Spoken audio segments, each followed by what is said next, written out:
नमस्कार, महाबहस के साथ हाजिर हूं मैं अनुपम। महाबहस में आज बात करेंगे एक बड़े मुद्दे की, लेकिन उससे पहले वक्त है आज के पॉलिटिकल पंच का। देखिए सर,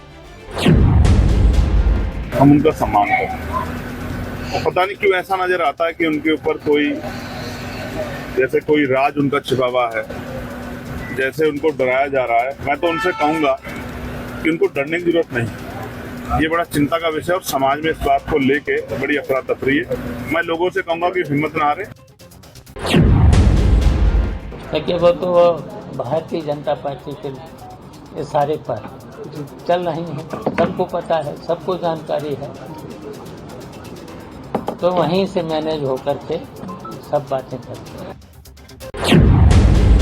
जो भी अधिकारी कर रहे हैं वो सरकार के इशारे पे इस प्रकार के काम को कर रहे हैं, और इस ऐसी सरकारें बदलती रहती हैं। जो भी चाहे अधिकारी हैं और शासन के इशारे पे काम कर रहे हैं, वो कम से कम अपने विवेक पर, अपने दिल अंदर की आत्मा को जगा करके ऐसे काम करना चाहिए जिससे कि वो लोगों के दिलों को जीत सके, ना कि लोगों के दिलों को तोड़ ले। एक थी नवा पैदा हो कहा काव ना हो जो पर्चिया खोलत बागेश्वर धाम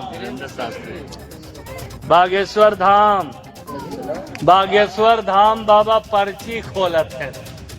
उनके भाई कट्टा में पकड़ के जेल के चला गए, ओकर पर्ची ना खोले।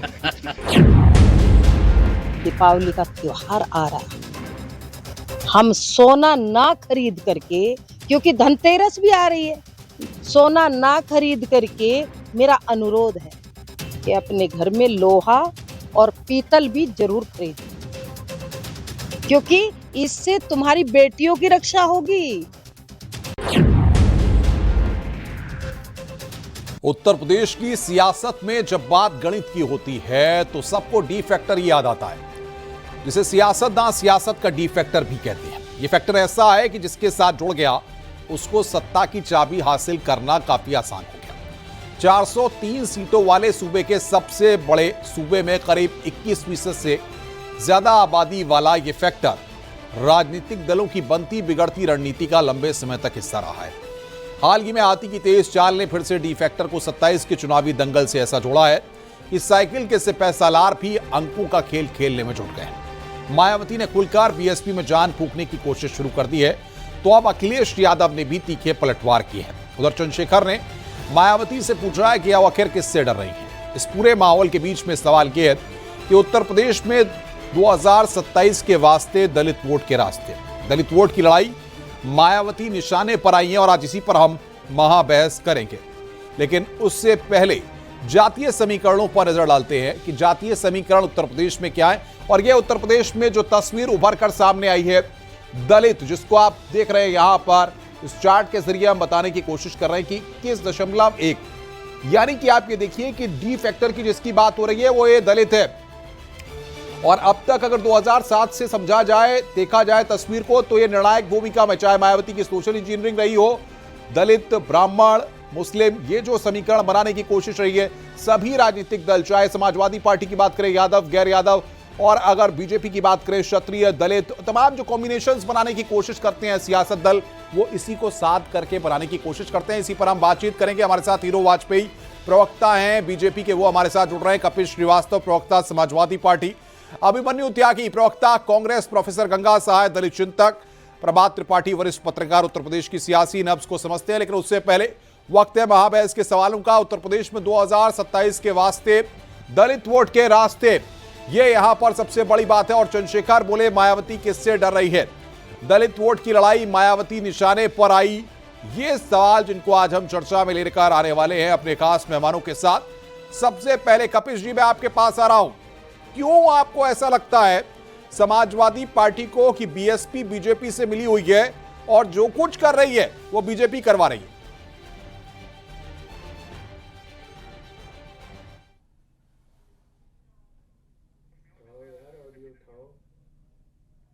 मेरी आवाज आ रही है? जी जी जी, बोलिए कपिल जी। देखिए, इसमें लगना नहीं चाहिए। जो चीज पक्की हो उसमें लगने की क्या जरूरत।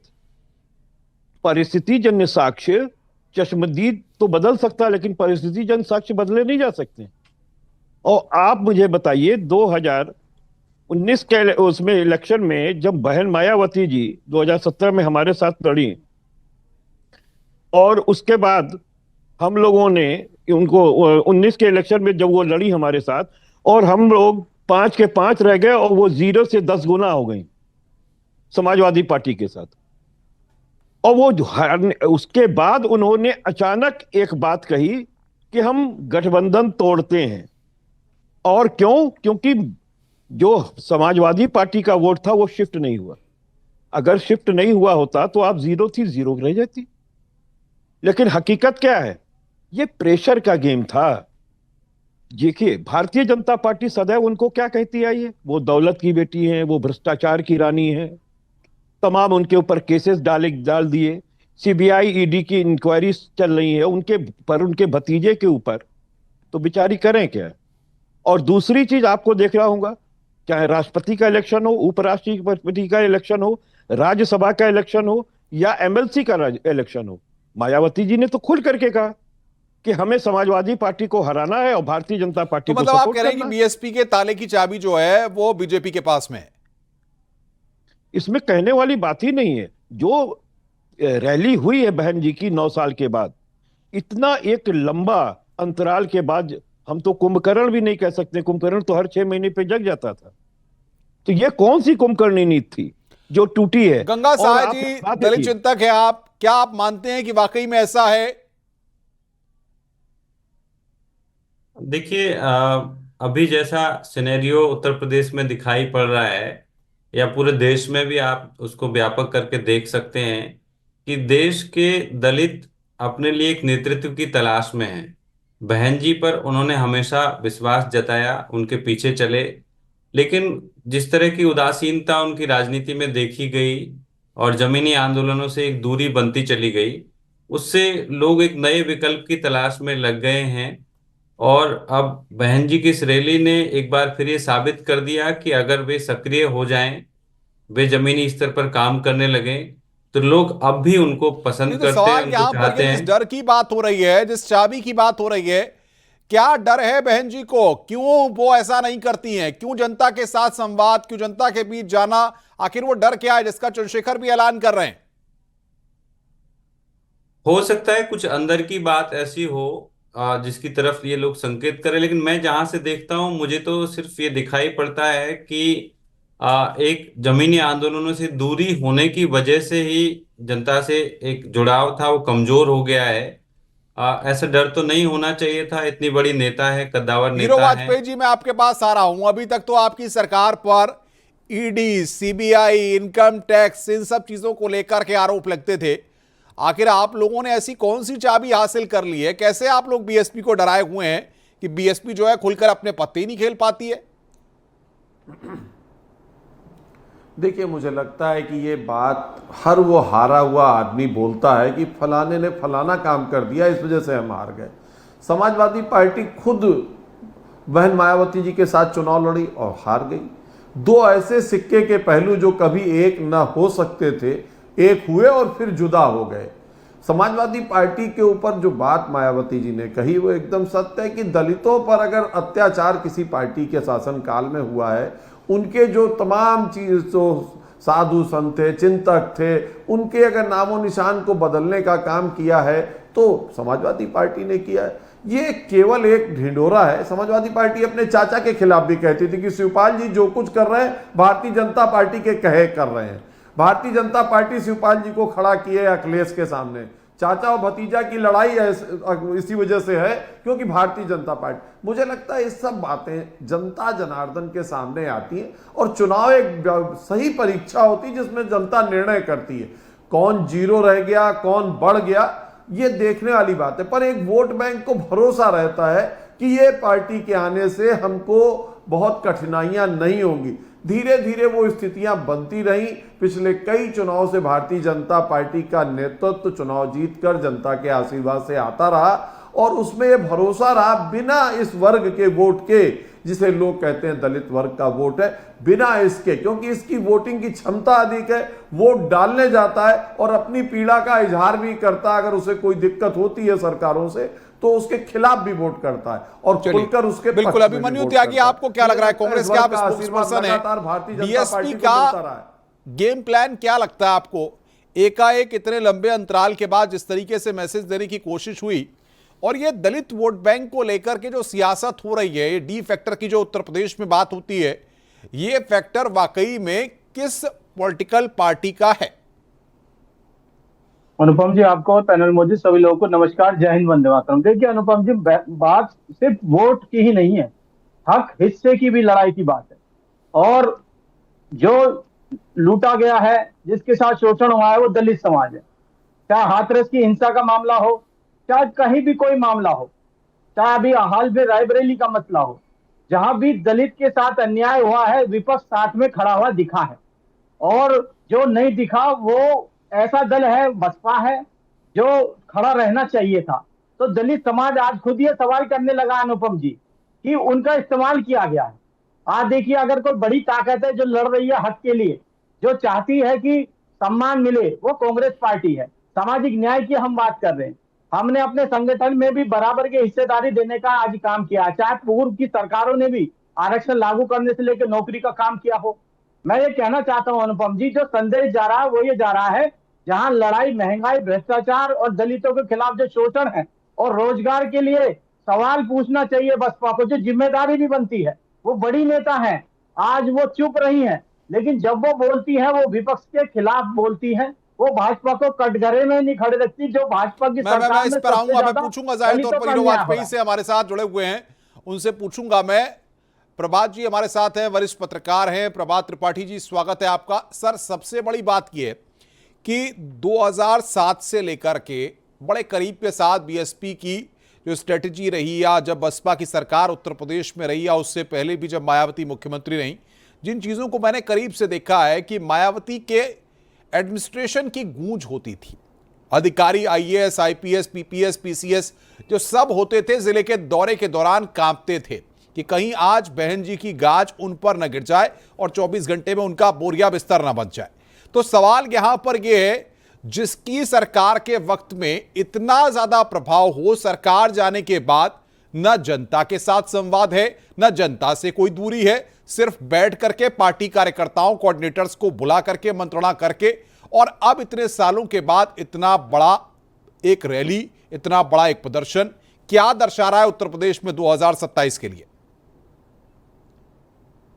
नहीं, देखिए अनुपम जी, इसको इस तरीके से समझना होगा कि 2027 का जो एक समर है वो निश्चित तौर पे सभी पार्टियों के लिए बड़ा एक मतलब चैलेंजिंग रहेगा। देखिए, कोई भी राजनीतिक पार्टी जो 90 के दशक के बाद कभी 38-40% वोट प्राप्त करके बहुमत की सरकार बनाई हो, 3 बार वो सरकार में और रही, सवाल इस बात का है कि मायावती से लोग डरे हुए हैं।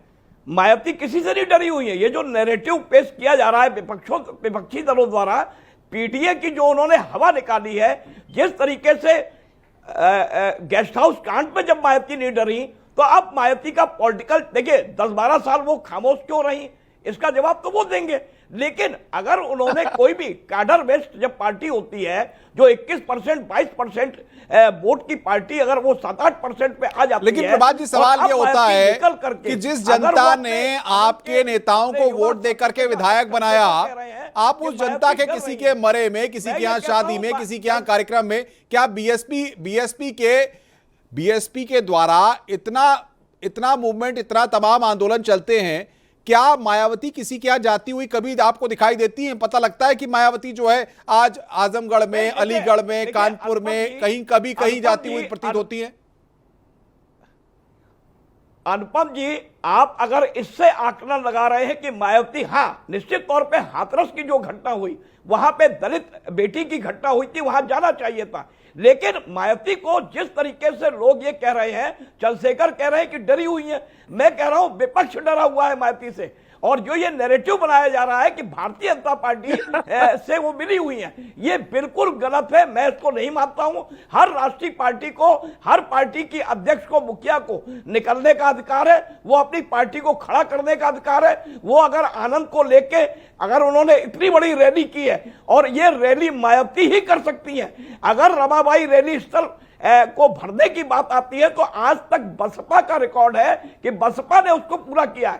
लेकिन योगी देखिए, राजनीति में जब 2014 में एक करिश्माई नेता नरेंद्र मोदी जी जब आए तो दलित वोट वहां ट्रांसफर हो गया। बहुत महत्वपूर्ण बात आपने कही है, बहुत महत्वपूर्ण बात 2014 की मैं करूंगा। हीरो वाजपेयी, सवाल यहाँ पर ये है, जब बीएसपी में कुछ नहीं है और आप कहते हैं खाता भी नहीं खोल पाती है, तो फिर सवाल यहाँ पर ये मायावती का क्या पीडीए का जो फार्मूला है, पीडीए को ध्वस्त कर दिया है मायावती ने। जी मैं आ रहा हूं सर, आपके पास आ रहा हूं।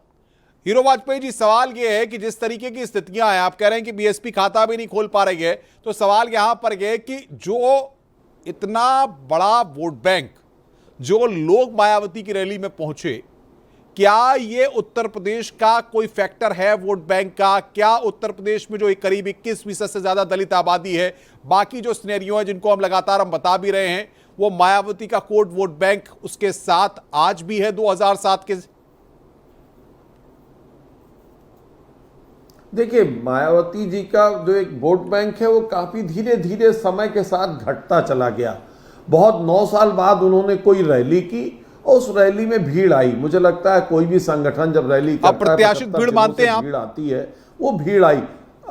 मैं मानता हूं कि रैली करने में मायावती का पहले भी इस तरह का रहा है रिकॉर्ड कि वो रैली ठीक ठाक करती हैं।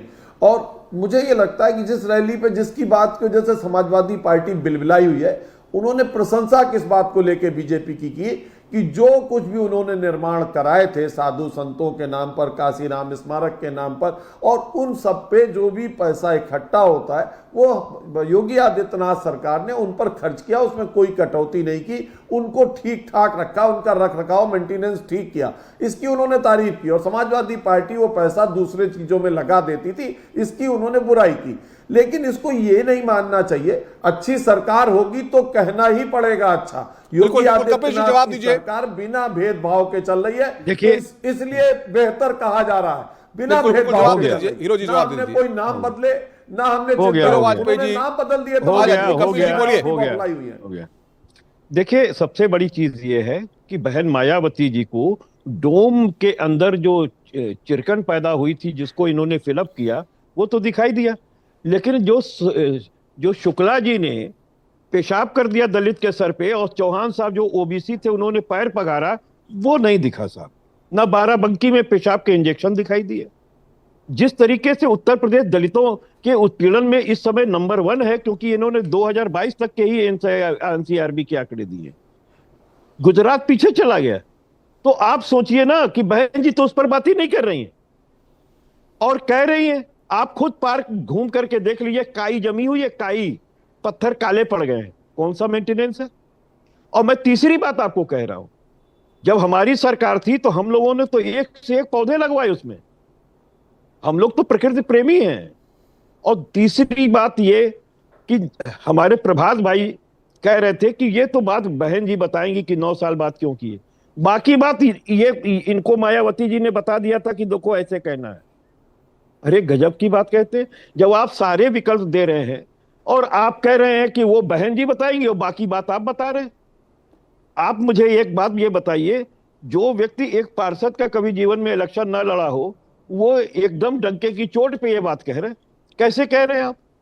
और मैं तो एक बात पूछना चाहता हूं कि ये 9 साल तो बैठाया गया, तो वो बात की बात है, आनंद साहब को राष्ट्रीय कोऑर्डिनेटर इन्होंने घोषित किया और उसके बाद जो उन्होंने अपने भाषणों में भारतीय जनता पार्टी के विरुद्ध आग उगली, बहन जी ने उसको उस पद से हटा दिया।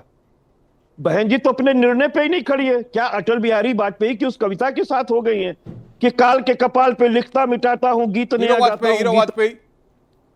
भैया, अगर कोई चीज पुरानी सही थी तो नया गीत क्यों गा रहे हो? इन्होंने ध्यान नहीं रखा, सच बात है, ध्यान रखा। अगर आज बहन मायावती जी हैं और चुनावी मैदान में और एक बड़ी पार्टी का नेतृत्व करती, तो भारतीय जनता पार्टी के नेताओं ने गेस्ट हाउस कांड में सामने खड़े हो गए, तो आज बहन मायावती जी हैं। और जो चीरहरण का प्रयास कर रहे थे वो टीवी पे अभी बोल रहे हैं कि दलितों के सबसे बड़े शुभचिंतक है। देखिए, पीडीए में डी फैक्टर जो है उसका हमेशा विरोध किया है सपा ने हमेशा विरोध किया है डी फैक्टर का। हमारे साथ गठबंधन में आती, आप मुझे बताइए किस तरह की बातें आप अरे तो आप वही अगर हम लोग जिम्मेदार अगर होते, मायावती आपके तो साथ आ गई गठबंधन में तो होती। मायावती सही और मायावती आपके मुझे खिलाफ हो बताइए गई ना, तो मायावती गलत। बहन जी, ये तो हमारे नहीं साथ चलेगा। अगर 2019 आपके में साथ आ चुनाव गई तो लड़ी सही वो और भूल गलत जाती। हो गलत चली। नहीं, नहीं, आप आप मुझे दोनों ने बताइए, मिलकर वो चुनाव भूल लड़के जाती। देख लिया कि नहीं, दोनों आपको शक्तियां बताना मिलकर पड़ेगा। भी भारतीय आप जनता पार्टी को जो नहीं हरा भेदभाव की सकती। बात कर रही हैं, दोनों शक्तियां वो विपरीत ब्रह्म ध्रुव दत्त मिलकर भी द्विवेदी भारतीय जनता स्वयं पार्टी को नहीं हरा घटित सकते। ब्रह्मदत्त द्विवेदी का षड्यंत्र था बहन जी हम लोग के साथ आने के वक्त बाद। मेरे पास कमी है, रोकूंगा आपको भी। मनु हाँ, त्यागी, हाँ, सवाल क्या यहाँ बात पर है। ये है, आप लोग तो भोले थे। कि आपको क्या अरे लग रहा है आपका कि इतिहास दलित समाजवादी वोट बैंक पार्टी जो है, का हल्ला कांग्रेस जी की को लगातार चला रहे, जितनी दलितों के चाबी हक भली की राम बात ने, करती है, लेकिन उतना ये वोट चले बैंक खिलौना। आपकी तरफ या बाकी किसी दल की तरफ अगर ट्रांसफर होता है तो उसके पीछे का कारण क्या लगता है आपको? देखिए अनुपम जी, जनता ये देखती है कि उनकी हक की बात जो है उसको सड़क पे उस पर संघर्ष कौन कर रहा है। अब बहन जी, अब जो आप ही के डिबेट के माध्यम से भी पता लग रहा है, हमारे बड़े भैया बीजेपी बता रहे हैं 9-10 वर्षों बाद बोल पा रही हैं। तो बोलने के बीच में इतनी वारदातें हो गई हैं, इतने जख्म हो गए हैं, आप समझे कि छुआछूत इतनी बढ़ गई है, अन्याय इतना बढ़ गया है, एक शब्द नहीं बोल पा रही है। राहुल गांधी जी ने भारत जोड़ो यात्रा के साथ न्याय यात्रा की, 10,000 किलोमीटर पैदल चले। इसलिए जिससे कि दलित समाज के लिए, हक के लिए, हिस्से के लिए जो सामाजिक न्याय की का जो एजेंडा है कांग्रेस पार्टी का, उस पर और मजबूती के साथ हम लोग खड़े रहे। और भारतीय जनता पार्टी के राज में क्या हो रहा है, लगातार अन्याय जो है वो लगातार बढ़ता जा रहा है, न्याय मिल नहीं रहा है, हत्याएं हो रही हैं, खुलेआम हत्याएं हो रही हैं, वहां तो नहीं जा रही है बसपा। तो ये खुद दलित समाज देख रहा है, हक के लिए कौन खड़ा है, हक के लिए विपक्ष खड़ा है, हक के लिए कौन आवाज उठा रहा है, सड़क चलिए पे चलिए लाठी गंगा चला रहा साहब है, जी, कौन सवाल मुकदमे ये ले रहा है कि क्यों बीएसपी एकाएक इतने घेरे में आ गई है? इतना लंबा वक्त, 9 साल में तो गंगा यमुना का पानी न जाने कितना बह जाता है। अरे इतना वक्त कैसे लग गया इतने बड़े कार्यक्रम को, इतनी बड़ी रैली को करने में? अरे अगर बीच बीच में करती रहती तो वोटर से कम्युनिकेशन भी बना रहता और शायद इसके सियासी मायने भी निकलते और बीएसपी को फायदा भी होता।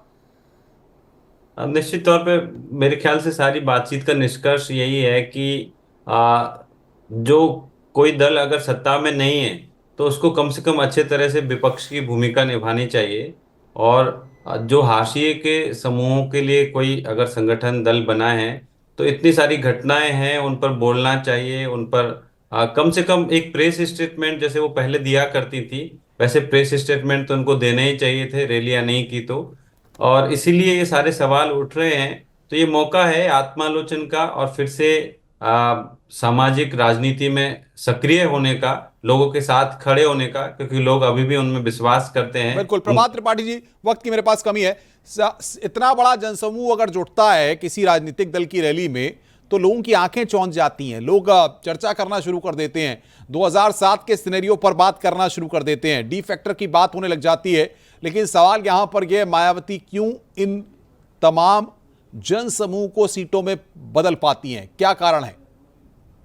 ये बसपा और भाजपा की मिलीजुली रैली थी। आज भी मायावती के पास अपना कैडर वोट है और उनका जो नुकसान हुआ है पिछले 10 साल में, अगर कोई नेता उस नुकसान की भरपाई कर रहा है, और योगी आदित्यनाथ की अगर उन्होंने स्मारक को लेकर तारीफ की तो ये हो गया कि भारतीय जनता पार्टी से मिले। अरे भाई ये क्या बात हो गई? योगी आदित्यनाथ ने काम किया है इस प्रदेश के अंदर, और अगर उन्होंने स्मारक के दलितों का पैसे को उत्पीड़न उत्तर प्रदेश में सबसे ज्यादा है। कौन सा काम किया दलितों के लिए, हमें बताइए। स्पेसिफिक दलितों के लिए कौन सा काम किया है आप बताइए। सबसे ज्यादा अपराध दलितों के विरुद्ध हुए और मायावती जी खड़ी नहीं हुई, भारतीय जनता पार्टी का समर्थन करती रही है, और आप बोल रहे हैं कि समर्थन आराम से करके अपनी बात को रखिए।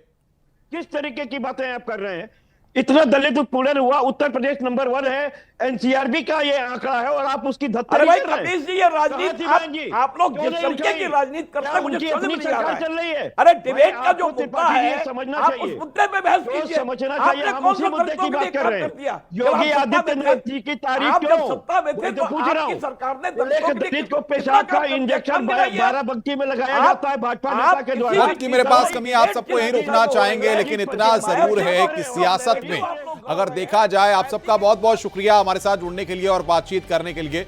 इतना जरूर है कि सियासत में शह और मात के लिए खेल खेले जाते हैं। कोई शतरंज का खेल खेलता है तो कोई प्यादे और गोटियों को इधर से उधर करता है, लेकिन इशारा कौन करता है, चाल कौन चलता है, सियासत में यही दौर चल रहा है। और इसमें अब 2027 का सियासी दंगल किसके लिए फायदे का सौदा साबित होगा।